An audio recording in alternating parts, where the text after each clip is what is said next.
Today we're going to be talking about how to stop doubting your intuition. How to trust it, how to connect the two. So I myself have problems trusting my intuition, okay? Everybody does. It's human. It is just human nature, and especially in our today society, you know, we've been so indoctrinated into only believing that which is solid. If we can see it, feel it, taste it, touch it, measure it, then it's true. But if we can't, then it's, you know, make-believe or false or whatever. And ancestors didn't do that. People back in the day, they were much more... If you've read my Second Insight blog post from the Celestine Prophecy, where I did the whole thing on it, then you'll see where it's talking about how we used to be a purely spiritual society and everything was the will of the gods, okay? The grass grew because the gods willed it so. It rained or did not because the gods were happy or angry or whatever. And that was the mainstream belief system, is, you know, that everything was spiritual. And then things happened, read about it over there in detail, but we came to this scientific form, which is on the opposite end of the spectrum. So now if we can't see it, taste it, touch it, feel it, measure it, then we write it off as not true. But the future, I believe, is bringing the two ends of the spectrum of spirituality and science in closer together, so that they're not one end opposite, you know, completely, and they're coming more together. And as science develops, we're starting to understand the spiritual practice actually have a little bit of validity to them that we didn't understand before. And I mean, we can go into how magic is just science that we don't understand, right? Because the only thing that is what is. The only thing that exists is quote unquote science, right? Because reality is what it is. And so if you took, for example, if you took a cell phone back 200 or 300 years, or a lot further even, and showed it to them, it would look like magic, right? And yeah, we could go into this for a while. I could really get deep into this, but I think I've written a couple blog posts about it already, and we need to stay on topic. So we're beginning to understand that there is some validity to these things. For example, our intuition, you know, these gut feelings, these thoughts that we seem to have in our bodies instead of in our minds, right? Because that's what intuition is, right? It's a feeling, a hunch, a gut feeling.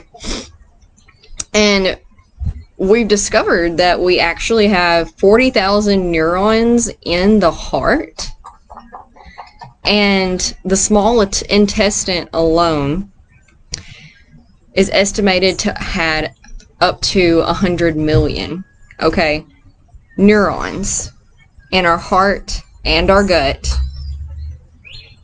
That shows us that we actually can think, to an extent at least, with our heart and our gut, which is really cool that we're bringing these all together. You know, we've said for years that we have gut feelings and intuitions and all of that, but now we're finding that there's actually probably some truth behind that. And I'm not into the science of it per se. I mean, I'm into it, but I don't understand it completely. But the HeartMath Institute, I highly recommend you looking them up. I have most of the blog posts written for tomorrow, so that's great. But I have a link in it right here to the HeartMath Institute, but you can look at heartmath.org, and they are doing amazing things for brain-heart coherence and understanding how we're able to think with our heart, and how our heart has all of these properties other than just pumping blood through our system that we're just learning about per se. I keep saying that because you know, they've told us for thousands of years, you know, the shamans, the spiritual people, they've told us all of these things, but we didn't understand it, we didn't believe it in a lot of cases, you know, but now we're starting to attach some science to it all. So I'm just super excited about this branch of what people are calling spirit science. There's also a YouTube channel that I highly, highly, highly, highly, highly recommend called Spirit Science, and it's a cartoon, so it's easy to follow, and they go into great detail and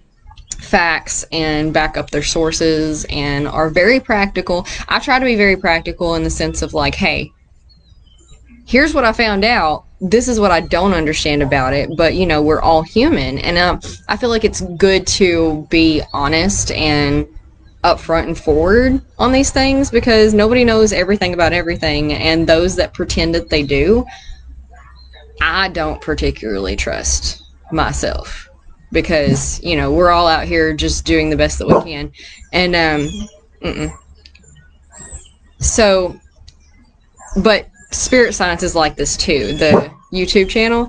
If they know something's a little far-fetched and out there, they'll be like, hey, this is a little far-fetched and out here, so decide what you want, but here is what we do know, and that's what I try to do as well. But anyway, trusting your intuition. So a lot of trusting your intuitions, or not trusting your intuition, comes from trusting yourself and your own abilities, and how we've been made to believe we make decisions. You know, if you were raised to believe that you were smart, you were capable, you had all the tools you needed to make the best decisions in life, and you know, your caregivers trusted you a little bit to make your own decisions and navigate your own life and make your own choices and that kind of thing, then you're going to naturally become an adult who trusts their intuition and their beliefs and all of that. But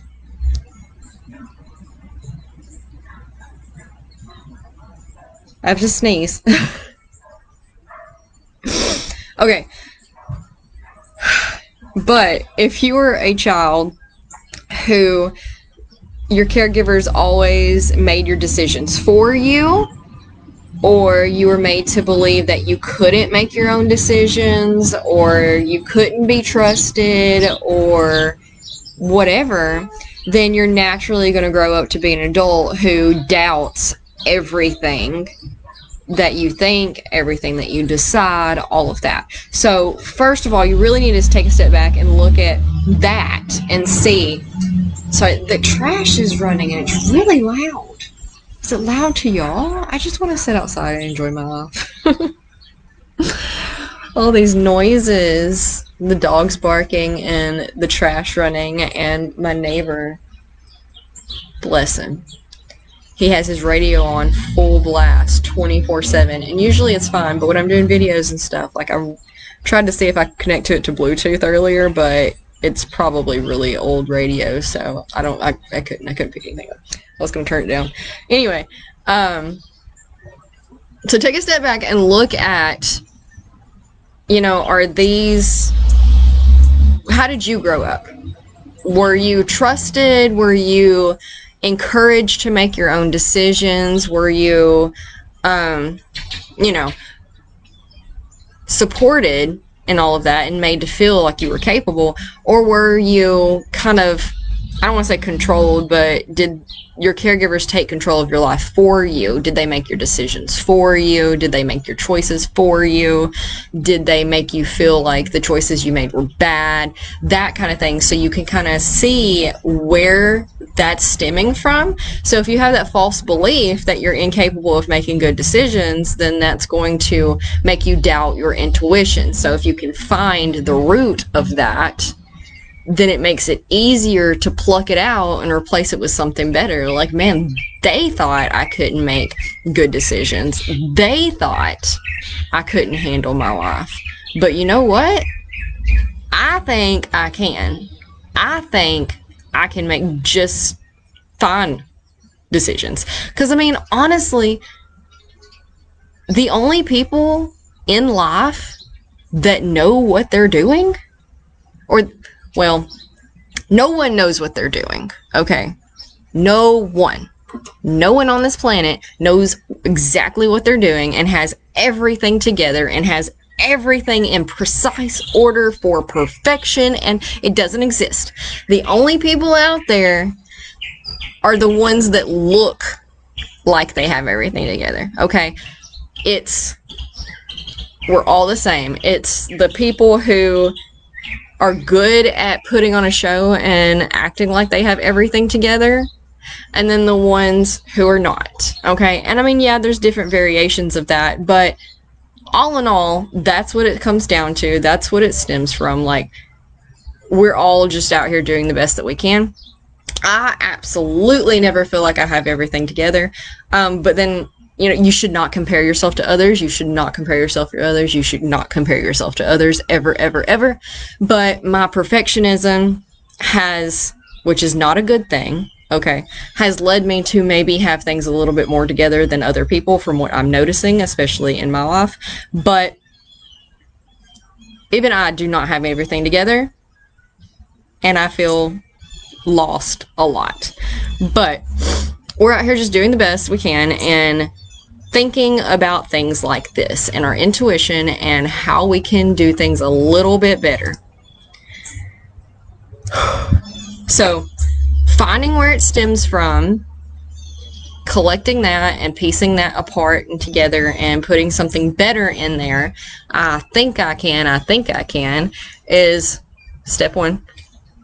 And you know, we really only have two options when it comes to our intuition, reality, and trusting it, right? Okay, so there's only two possible scenarios that are true. Either something higher than us is guiding us to something, or it's not, right? So logically, those are our only two choices. Either something's guiding us to be better, do better for a vision for us all, or it's not. In which case, you know, you can choose which you want to believe. I like to think of beliefs that I choose not as what is correct or true, but more of what is helpful or not helpful. Okay? It doesn't matter if it's true, because truth is relative in pretty much any situation. Whether it's helpful or not is what really matters. So, a higher power is guiding us. Is that helpful or not helpful? Well, I think that's helpful, okay? Because it kind of takes a lot of the pressure off of us and sets it with this higher power as the all-knowing, the know-better, the, you know, higher power with a greater vision and ability to see. Whereas if it's not guiding us, then, well, that's not helpful, because, well, now what? If nothing's guiding us and we're all just free falling through life, doing the best that we can and trying to grasp hold of something real as we fall, then nothing matters anyway. Therefore, you know, what are we even doing here? It's not helpful. But if we can decide that believing in a higher power is helpful and helps take a little bit of the pressure off and give us a little bit of purpose and fulfillment and a goal, essentially, to reach, even if we can't really see the vision of that goal, then we can start working with it and learning to trust it, okay? So, in the first situation, we're going to find out where our beliefs are stemming from, what exactly is causing us to not trust ourselves, and then we want to decide that there is something greater than us guiding us. How can we trust it? You know, if it's greater than us, then we can put our egos aside well enough to be humble enough to decide that it knows better than us, because we can't know everything. We don't have the capacity to know everything. There's only a fraction of, and of course I'm making that statistic up, but look it up. There's like I've seen charts and articles and stuff, but like, here's how much we know about the world at all together collectively, all of us. Here's what there is to know about the world. So here's what there is to know. Here's what we do know. And then down here is how much you can know in a lifetime, just you, yourself, one person. Okay, so that puts things in a little bit of perspective to set your ego aside, to be like, I don't know everything. I'm not going to know everything. I am in a constant state of learning, and I'm willing to take outside guidance to show me where I need to go to learn what I need to learn in this lifetime, right?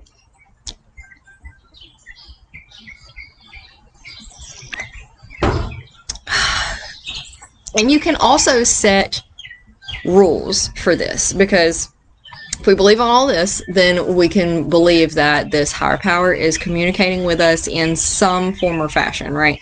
And they say, and I believe, that it communicates with you in the language that best communicates with you, the thing that you pay attention to the most easily, the thing that's going to get your attention, the thing that you're going to notice, the thing that best speaks to you.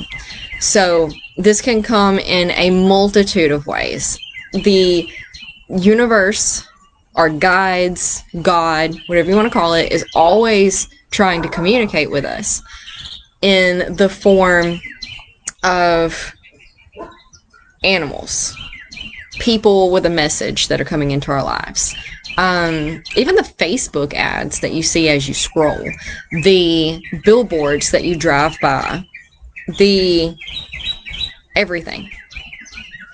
You can choose what signs to believe in and what signs to not, so that you're like, hey, okay. So Abraham Hicks, if you're familiar with her, says that she has chosen songs on her radio as one of her forms of communication with the other side. So when she gets in her car to go somewhere and she turns on the radio, whatever song is playing she decides is the message she needs to hear. So she pays attention to the song, the lyrics, does it have meaning in her life, and what can I learn, what can I take from this to apply it to my life? Where could this guide me anywhere? Those types of things. Just be constantly in a mindset of receptiveness and openness to information coming in and how you can use that information. And even if you don't believe in a higher power or God or whatever, then it's still mind over matter, and the mind-body connection and the placebo effect and all of that, right?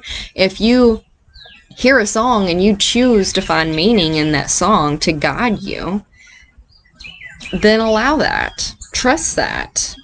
Be okay with that. If it brings you peace of mind and releases a little bit of stress and gives you meaning and purpose and all of that, those are all good things, okay? Even if you don't want to trust it, just know that when you're following these good things, these good feelings, your emotional guidance system, and moving towards that which feels good and away from that which feels bad, don't confuse discomfort with bad, then, those chemicals are released in our body, because that's all emotions are really, right? Is chemicals, vibrations. Those bad feelings and emotions, those release inflammatory responses and inflammatory chemicals which cause problems and disease, whereas good emotions, calm, peace, happiness, contentment, all of those, fulfillment, passion, excitement, joy, all of that, love, releases anti-inflammatory chemicals and responses which heal. So, regardless of what is true, what is not, whatever, then you're still doing the right thing when you look for something that has meaning to you and allowing that meaning to facilitate good feelings, good emotions, anti-inflammatory responses in your body so that you feel better, so that you have a clearer mind, a clearer conscience, less stress, and you're able to look at more opportunities at hand and directions that you need to go and where you're feeling called to look, to invest, to trust, all of that, right? And you can choose your signs. You know, she chose songs. I also use songs like that. You can choose them all. Some people use angel numbers. Some people use tarot, meditation, guides, signs. There are tons of different ways that for introspection, essentially. Let's see. What was actually here?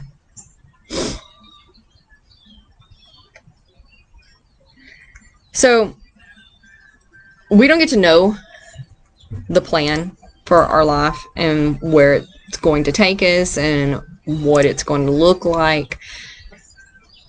We only know the thing we have in front of us at any given time. Okay, that's it.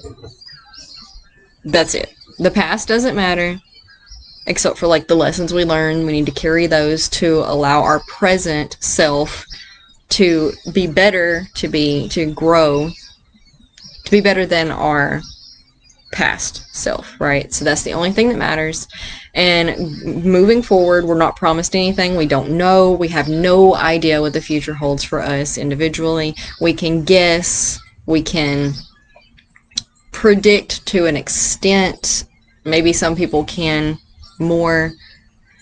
I feel like the future is subject to change depending on our choices. We still have free will, and we can choose to rise up and be better and grow and try to do better for our future and for society as a whole and all of these things. Or we can just turn a blind eye to it, ignore it, ignore growth, ignore betterment, ignore our feelings and our emotions, and just soak in the negative energy if that's what we want to do. And that we all influence the earth, the society, the world as a whole, and each one of us who chooses to do better, be better, accelerates our evolution towards something more positive. Whereas every one of us that decides not to progress ourselves and not try to better ourselves and to just soak in the negativity slows it down. So there's this constant tug and pull of the possibilities and the positive future that we could build for us all. And I mean, it's really up to us as an individual. If you don't want to use this particular life, because I believe in reincarnation too, if you don't want to use this particular life to help society progress forward, I don't know, maybe you did a lot in your last life and this life you just wanted to break, or you plan on doing it in your next one. I don't know. We don't know. Nobody knows. But all we know is that we're out here doing the best that we can, I suppose, with what we have available to us. And for example, things that don't seem like they connect or build upon anything specific can eventually come together, and the picture will open up and you will understand. For example, I've been doing this coaching for about 5 years. And then about 2 years ago, birth work started coming into my life, and I was really being pulled and pushed into birth work, even though I didn't want to do it, didn't think I wanted to do it. And I kept saying, no, that's not for me, but it just kept on and kept on and kept on insisting. So finally I was like, okay, fine. So I more or less didn't have a choice but to become a doula. I don't know.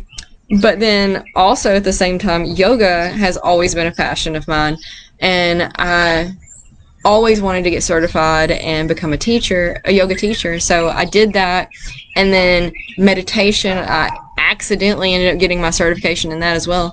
And all of these things, I was very confused. Maybe a year ago, 2 years ago, I have no concept of time, but I was very confused at these seemingly 3 completely different careers, right? I was like, what is going on? I cannot do this all. I have to pick something. And then I had a hard time letting anything go, and I just didn't understand.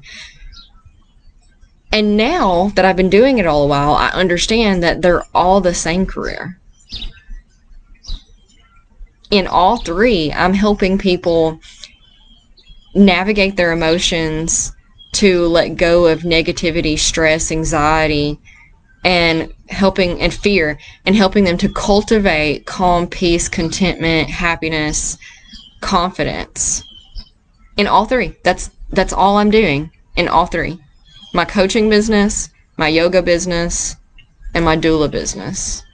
All 3. The only difference between these 3 are the stages of life that people are coming to me in them. My coaching practice attracts people who are wanting to amplify this type of message and spread the word and get the word out there, but are having problems with their own fear and anxiety for getting things out there. So I help them move past their fear and anxiety to help spread the message. My people in yoga are most often just regular people who are dealing with stress and anxiety and fear and want to just live their lives a little bit easier, better, happier, contented.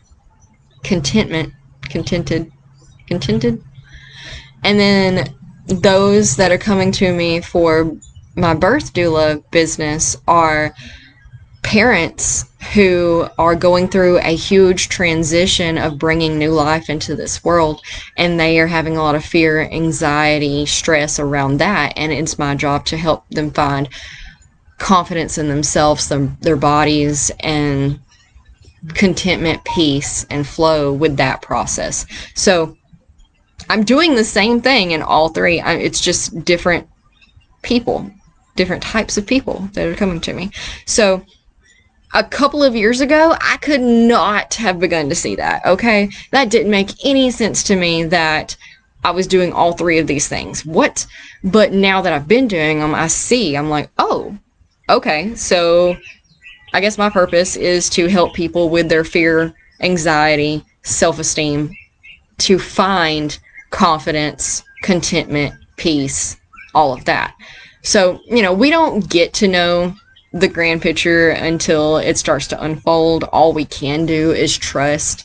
And it just comes down to, do you want to give in to the flow and the pull of what your intuition is telling you? Or do you want to fight it and stay in fear and stress and worry, essentially, over not knowing? Because that's all it is. It's the uncertainty of not knowing. And you know what? Nothing's certain. So just throw that out in the yard. Throw it away. Nothing's certain. We don't know. We're all just, okay, whatever comes, comes. And we can trust that opportunities will present themselves in front of us as they are needed, and if we are open and receptive to receiving them. Okay? We got to work on the meditation, turning the thinking mind off and using it only when we actually need it, and other times just flowing with it, allowing things to come as they do. touching back on that, sometimes I doubted myself. When I was doing these 3 things, when I first started doing these 3 things, and I was all over the place, there was a lot of doubt, and I was very confused, and because it felt like this is absolutely what I needed to do, but then I'm here doing it, and this doesn't make sense, and now you're changing gears on me with birth work? What? But just ask yourself, maybe it's trying to create a whole new position uniquely designed for you that only you can feel in this society. And you needed to learn the aspects in this one thing, and then you needed to learn the aspects over here in this other thing so that you could bring them all together to join them in the thing that you were meant to do, right? So just question and be open to the answers. Pay attention to your emotions.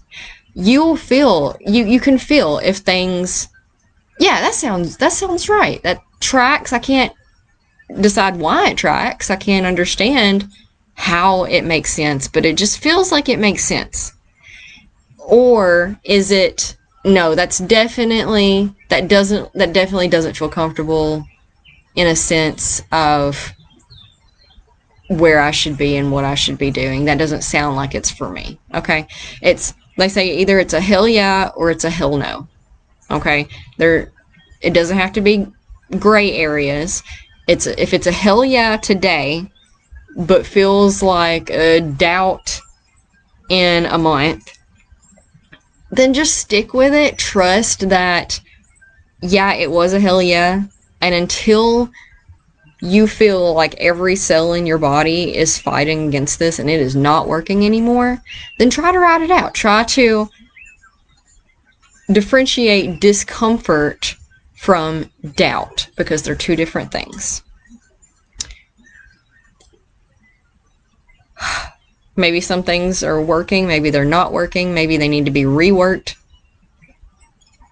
Use discernment. You are the designer of your life and the one who knows best. So I'm going to go. That was a lot to digest for even me.